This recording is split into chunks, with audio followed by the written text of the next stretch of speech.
in the control center. And not only did we put them on the console, I have to admit, we got a little excited and we waved them around.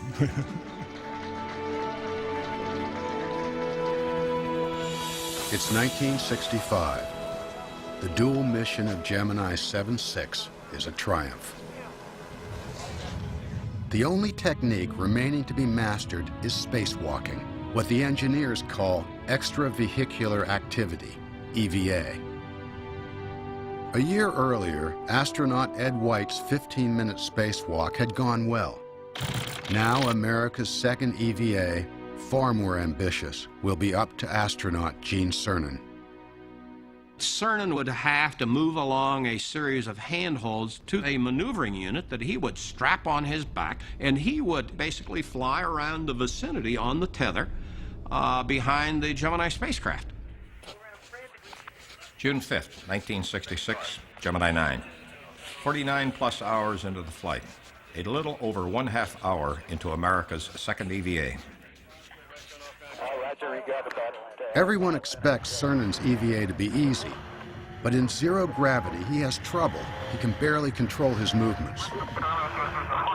All my energy went into trying to stay in one position and anchor my body. Every time I'd make a motion to do that, my body would go in the other direction.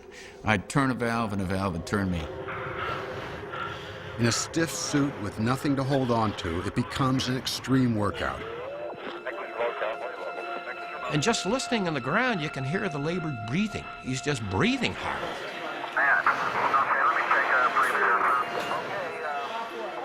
The flight surgeon watches Cernan's pulse climb over 170 beats a minute. What if he passes out or has a heart attack? There's not a thing Mission Control can do. I really realize how powerless we are. I can visualize Gene in this environment, but basically there's no way I can help him. I didn't want them to do it. If it was up to me, we wouldn't do EVAs. Okay, it was a dangerous thing to do.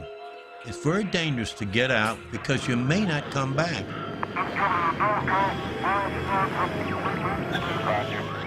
Finally, Stafford and Cernan agree to call it quits. The crew decided they would abort the EVA while they were out of sight of Mission Control. I don't think I'll have to do this again. It was scary.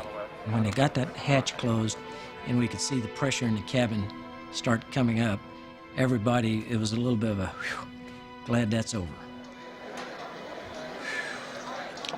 We had to take an entirely new approach to extravehicular operations. The answer was surprisingly simple.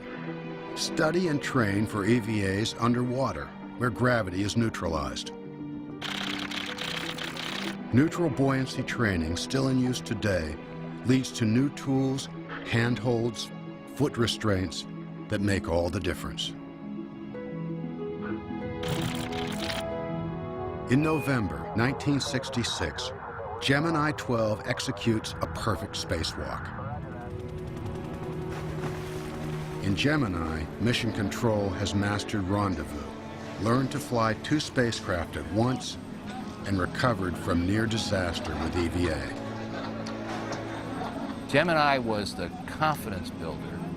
It gave our industry time to learn how to build these space systems, but it was a confidence builder for the planners, the operators in this room, and the astronauts. Not too many people remember Gemini today, but it was Gemini that taught us the techniques we would need for Apollo. Apollo, the program that will send men on a 500,000-mile journey.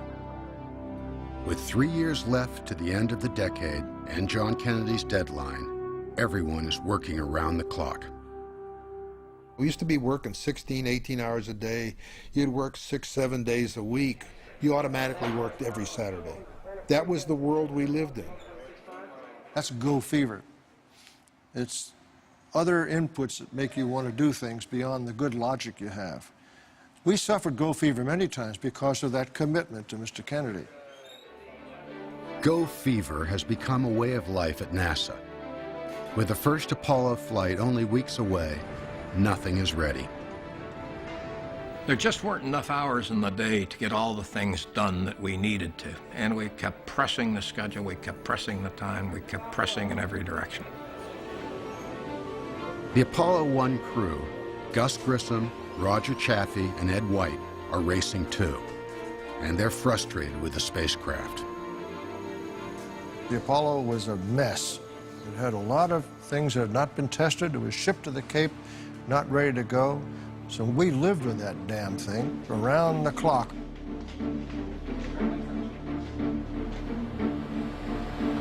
January 27, 1967, 3 weeks to launch. A dress rehearsal of the final countdown called the Plugs Out test. The crew is sealed in, the spacecraft pumped up with high-pressure oxygen. Okay, we've tried about every mode. I don't know what to do, buddy. The test drags on into the evening. But all that time, wow. I remember that day we just couldn't talk with the crew. The communication was just terrible.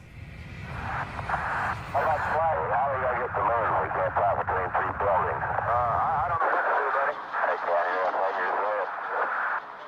Jesus Christ. We were literally behind in every area of our work.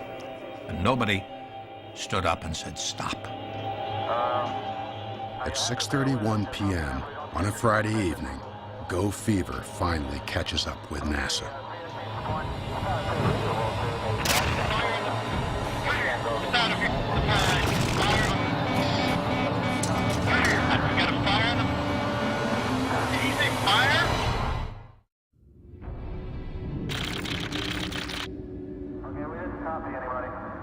For those who were a part of Apollo, its history lives in two halves.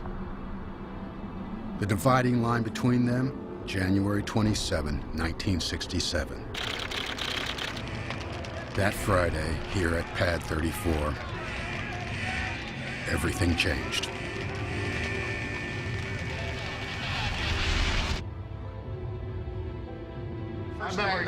John, but I remember Carl Huss talking about Even today, when Gene Kranz and his controllers get together, the conversation always returns to that night. They call what happened the fire, and none of them will ever forget it. I had gotten off shift with Gene that day, and several of us had gone over to the Holiday Inn, and we were over there drinking. I had gone home because they were going out for the evening. And one of my neighbors came over who worked out at the Space Center and indicated they had had a fire in the pad. Okay, we didn't copy anybody. I thought to myself, this could be really serious, because the first thing that came into my mind was 100% oxygen. Fire was the last thing you ever wanted to hear if you're operating with oxygen. And they couldn't get out. They were trapped.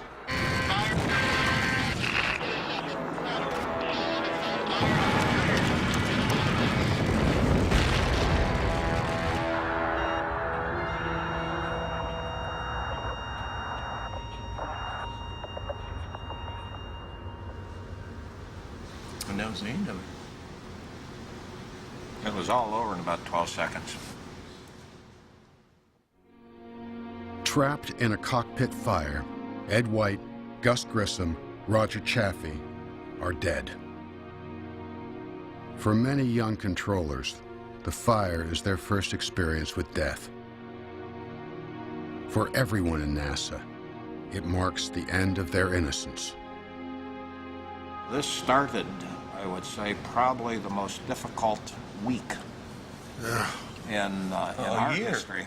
Well, But a it lot was of guys a process. Get through that first week. Get over that. Come back to work. First barrier. Get back to work. Figure out what are you going to do about it. Monday morning after the fire, Gene Kranz speaks to the team.